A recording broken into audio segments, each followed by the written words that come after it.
Hey guys, PBT here. So last week, small caps was honestly amazing, and I was thinking I'll do a recap for you guys to go through, learn, study, and also go through some of the tickers to be watching for Monday.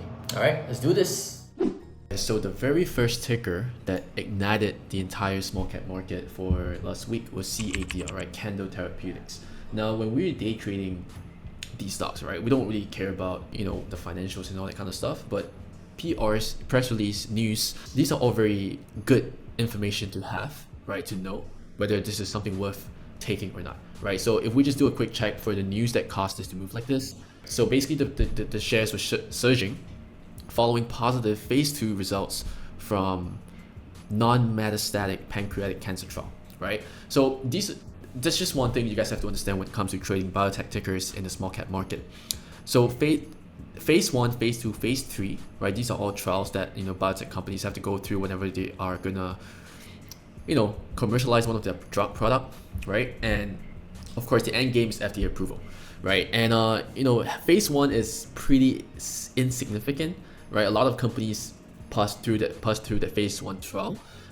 The difficulty or the problem comes in when the stage goes to phase 2 or even phase 3, right? A lot of the companies fail at phase 3, right? So phase 2 is a pretty significant, I would say, news, right? Especially when it's given positive results, positive data, right? And the thing is, this is not on a random disease that isn't really known for, right? It's about cancer, right? And cancer is a huge market cap to kind of tackle, right? So putting together phase 2 news and cancer news together, this gives us a really strong catalyst for us to kind of look for trade opportunities for, right? So looking at CADL, you can see that during pre-market right over here, we have a gap up move, followed by a pullback into a gap up over here, which rejected around this level of resistance at around 2.68, right? 2.68 level, and this thing pulled back all the way down, right?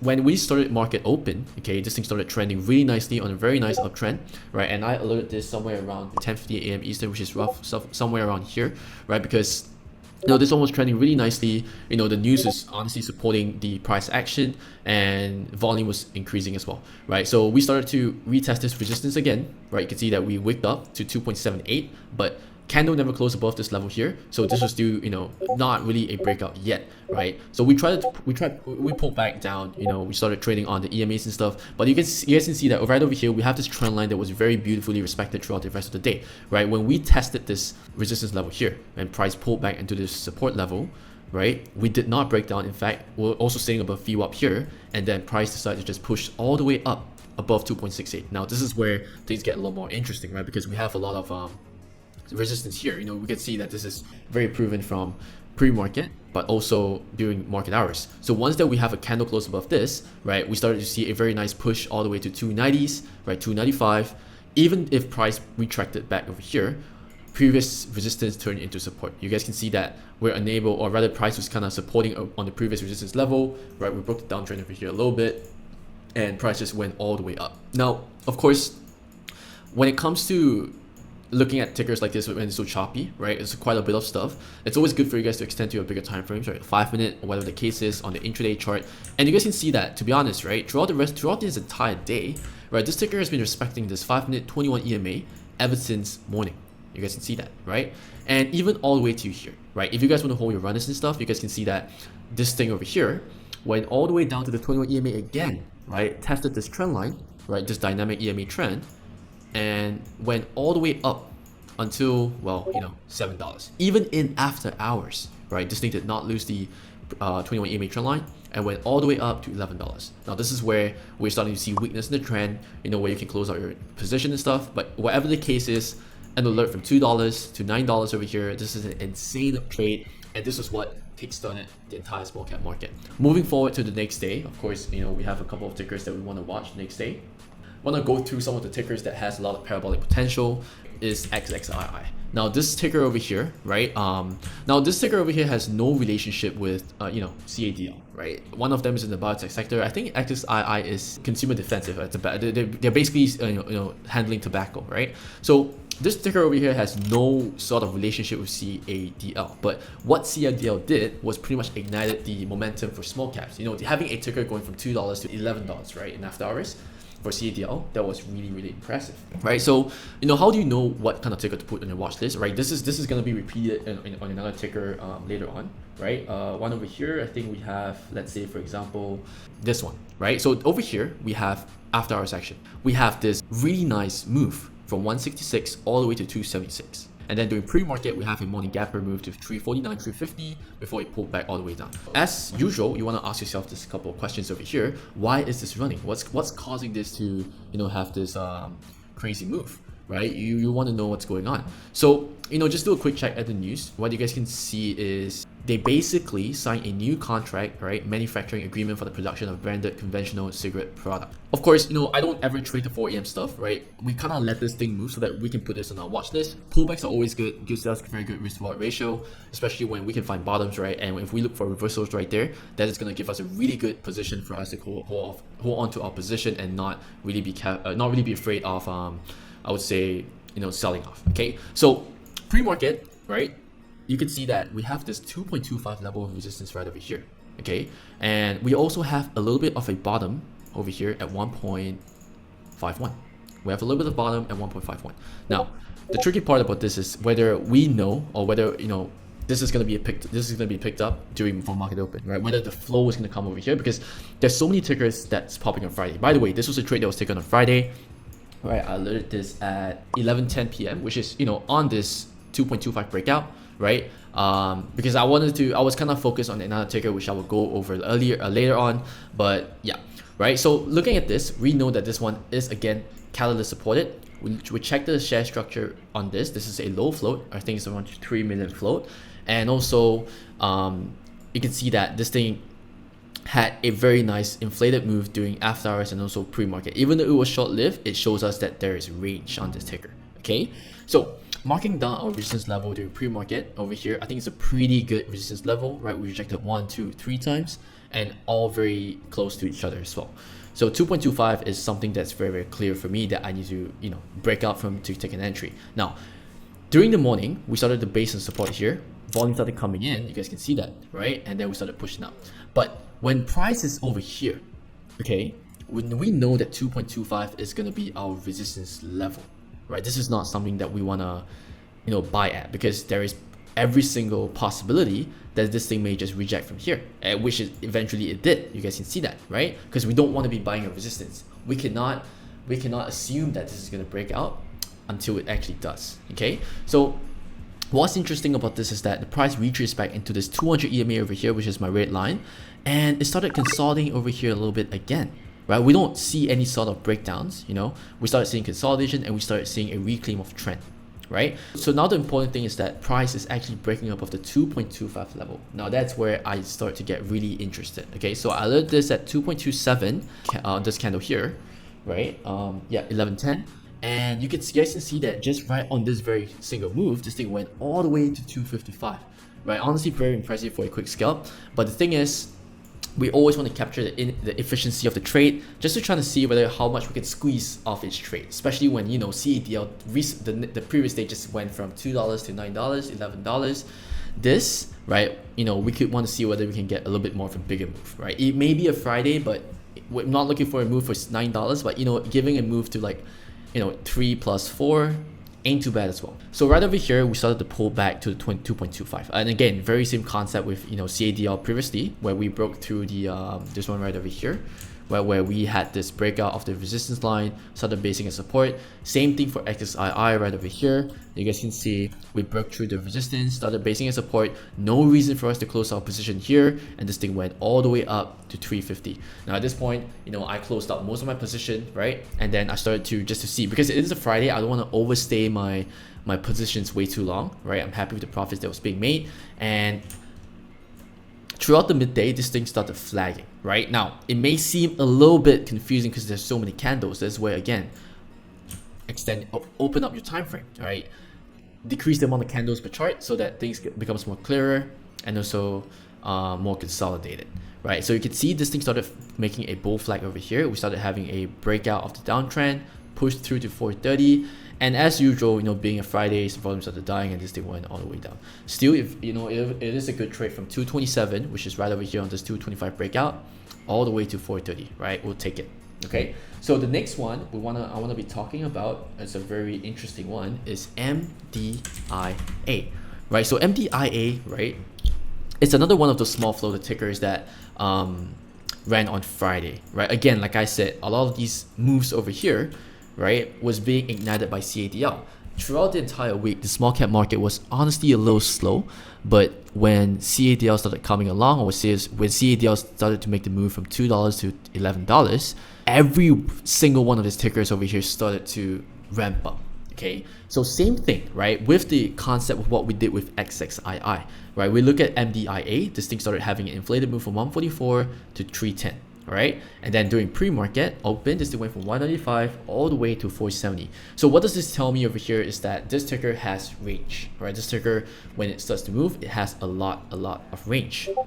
Now, the next thing we want to make sure to check to see why, what's causing this to move like that, right? And going over to your news wires or whatever you guys are looking for your news information, you guys can see that this ticker over here are trading higher because Standard General LP reported a 95.2% stake of the company as of 1st of April 2024.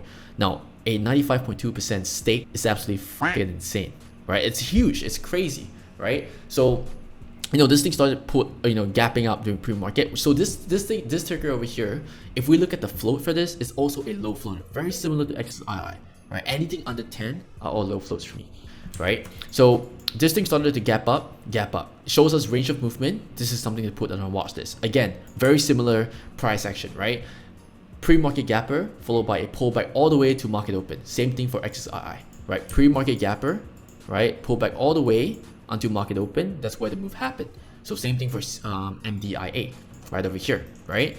So over here for MDIA, gave the alert to the Discord at 9:37, which is it was roughly around here, right? I wanted the 320 breakout because this, if we look at the weekly chart for this, that 320 level over here, right, it's a pretty significant breakout level, right? You can see there was resistance here, right?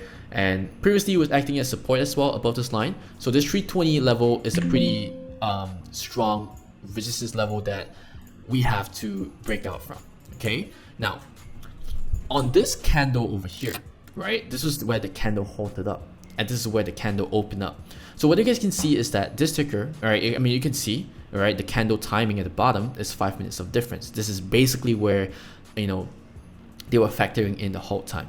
Now when this ticker halted at 3.18, right, now things get a little tricky because that this is supposed to break out from 320, right? And if this thing unhalts above 320, and let's say maybe it's at 340, right, it gets very risky to kind of add it because you never know what's going to happen, especially during after the ticker unhalts, things get really volatile, right? So what's happening over here is that when this candle opened up at 317, now this is a really weak halt up, but the thing is, when this candle opened up and went all the way down to 290, we did not break down. It formed a wick, buyers started stepping in. So what this tells me is that this ticker has strength. A lot of buyers are supporting this, and once we have a breakout from 320, right, we can take our entries there, and then of course look for the first pop to secure some profits, and then we'll see what kind of patterns can form for a much bigger move.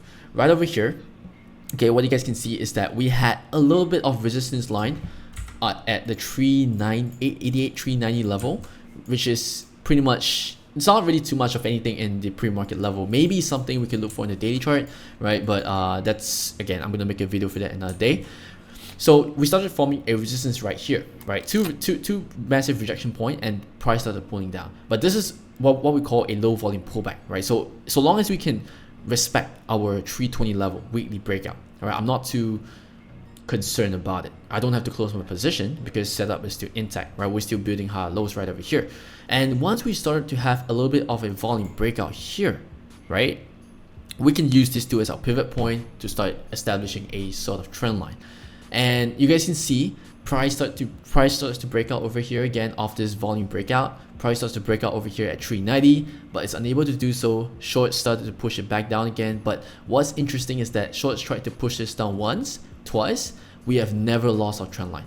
So the moment we actually broke through this 390 level, where we started seeing some squeezing action all the way up to 520s, right? And then you guys can see right over here, because these two, as we have established these two as a pivot for our trend line, as price retraces back down to 388, which is the previous, what is this? Resistance level, right? As price went from 520s to 388, we started basing a support right over here, because again, we don't want, as when something breaks out as resistance, we want to make sure that it's now basing a support so that we can look for a bigger consolidation move to the upside, right? And not only that, this was also building a sort of very slanted, I would say, cup and handle, right? It's not the best looking one, but you guys can see it, yeah? And again, you see price retraced back into the trend line right over here, and we had a volume breakout, which is very similar to this, right? A low volume pullback, a low volume pullback, a low volume pullback into a volume breakout, a low volume pullback into a volume breakout, right? And then price went back inside into this zone right over here, where again, this is the point where we know that a lot of rejection is happening, right? I like to use the wicks as the level of resistance, or an area where we gotta be really careful about, because this is basically where the sellers are pushing the price down. So you guys can see that when price breaks through this downtrend right over here, we started moving all the way up into the gray box over here, where the rejection can potentially happen. And again, the rejection did happen. Now, if we look back at this price action right over here as compared to this one, did you not see something similar here, guys? We have rejection over here once, we have another rejection over here twice, but price has always respected the trend line. Now, right over here, we have the first rejection, we had the second rejection, but price over here still respects the trend line. So this tells me a lot about how strong, bulls are on this ticker, right? We're not giving up, okay? And once we actually break out from this area over here where people are just trying to keep it down, price just got unleashed and went all the way up to 686, right? A trade from 320 to 686, almost 100% right there. This is honestly really impressive, right? So we started to see, the trend not hold up. This is where we want to be a little careful, especially being at Friday. Momentum or volume may start to lose out, and you guys can see EOD, this thing done. Again, we don't have to trade through the half day. Nailing this trade during the morning right over here, going from 320 to 686, you should more or less be done for the day. Of course, we never held full from 320s to 686. That's honestly insane. That's not something that we should ever do, right? Because we never know whenever tickers are hot or not. But still, we know that this is a trend line. We know where we don't have to close our position. We can always write our position up and try to squeeze out our position as much as we can. So moving on, there is one more ticker I want to talk about, which is DXYZ. Now, this is a really interesting ticker, right? This is an index, by the way. It's an ETF, but it is an ETF that covers investments on OpenAI and also SpaceX. And these two are huge topics for the future, which makes this to be a potential meme play. Now, I don't trade indexes much because, again, I don't ever do that. But you guys can see that on the 4-hour trend line, okay, this is a fairly new index too, right?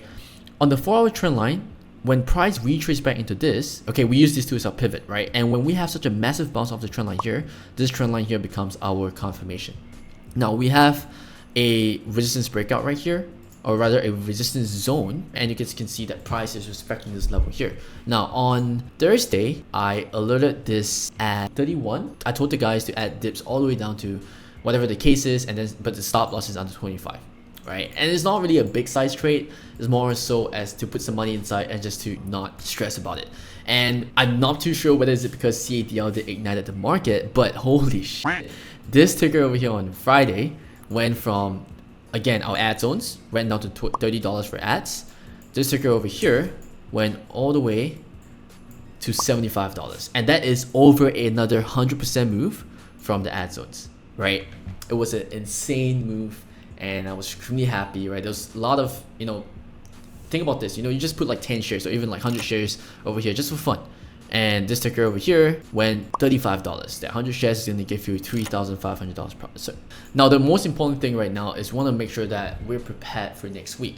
Of course, I'm not able to tell the future. I don't know what are some of the tickers that we can watch, right? But let's just, go over some of Friday's after hours movers so that we can prepare ourselves for pre-market at 4 o'clock and move on from there, right? So these are 3 tickers I'm watching for Monday, which is LGVN, AEHL, and BCAN. Now, one interesting thing about last week is that there was this one ticker that ran, I think it was EDBL. So this is a reverse split ticker that ran up all the way from $8.48 to $11. It was on very low volume. And you guys can see most of these tickers right over here, you want to take your profits and run, right? You don't want to stay in it, right? None of them actually provides you with any good fundamental value to put your positions inside for long term. You want to take it and go, right? Tap and go. So during after hours over here, this thing had a really nice gap from 270 to 436, pulled back, right? Price doesn't always go in one direction. And then AEHL is not the following two. These are all reverse splits that happened before. But the one thing I am a little bit more cautious about this is a Chinese ticker. I would be a little bit more careful. Last week, there was one Chinese ticker that went insane, right, in terms of the price. And it was JZXN. I mean, just look at the daily candle here. It's crazy, right? We zoom in on the smaller time frame. So what happened over here is that the price went from, for no reason, it went from 380 all the way down to 183 and halted all the way up to 520. And then from there, the price today is at 60 cents. And all these happened in just a matter of 2 days, right? So, you know, I wouldn't put too much faith in AEHL because, you know, it's a Chinese ticker. You never know what's going to happen. But when they move, they do make some nice moves and stuff, right? So let's go over on the daily chart and see, you know, if there's anything worth looking at right over here. Now, right on the daily chart, I always have my daily 200 EMA as the first watch because I want to make sure that, because this is always a key pivot point for me. You know, looking at the chart from before, you guys can see that this was a pretty good area of price action separation, right? Price was respecting above this, and then price, when we lost that level there, we just never saw the light again. It was just basically underneath the 200 EMA the whole entire time. Okay, the fact that this thing did make a nice move in after hours going over to, you know, 299, right? We have a lot of wicks right over here, which indicates, you know, sellers pushing the price down from before, right? I would be interested in this if we can actually clear 310 to 330 for a potential move to 350 or 360. And if we can break this, I think we can see a lot of moves. We can see a very quick move to the upside, especially when it happens during 4 o'clock. But again, I want you guys to be really careful that this move, you don't get caught in the JZXN type of move, right? You know, you want to be caught in this side of the move. You don't want to be caught in this side of the move. Okay, and you never know where the top is, so just be a little careful for that. Right, so BCAN is another one that's interesting. It does a really low float, right? 220,000, not even 1 million. And there was some low volume over here from $1 to 140. Now again, let's go over to the daily chart and take a look. Okay, so as you guys can see right over here, this thing did a reverse split before, which is why you guys can see this price went from 2 cents to like 272. Right, this is not because there was news or anything like that. It was because there is a reverse split, which also aligns with whatever EDBL was doing on Friday. All right, now if we look at the post-split levels, there is a huge gap on the weekly chart over 150. Okay, so that means that for me, I will only be taking this over 150 for a breakout scalp just to see, you know, how much higher we can go. I do not think we'll cover the entire gap to 280, but if that actually happens, well, we don't say no to that. Most of these moves over here, LGVN, AEHL, BCAN, right? I think, right, they will only make moves in 4 a.m. pre-market. I do not think that they should continue throughout the rest of the market day, because when 7 o'clock comes, we may see a new press release and they may overshadow whatever LGVN, AEHL, BCAN is doing. At the end of the day, we want to make sure that there's good volume and we've monitored this and go from there. Alright, so check out the gains that the members have from Friday. So we have, let's see, you know, 1.8 for the day, 10,000 for the day, 833 for Tara and MDAI, 3,000 for MDIA 6,004, so on and so forth, right? Just been, this one CADL 45,000, just absolutely insane. Link to the private Discord at the top of the description. Like, subscribe, bye.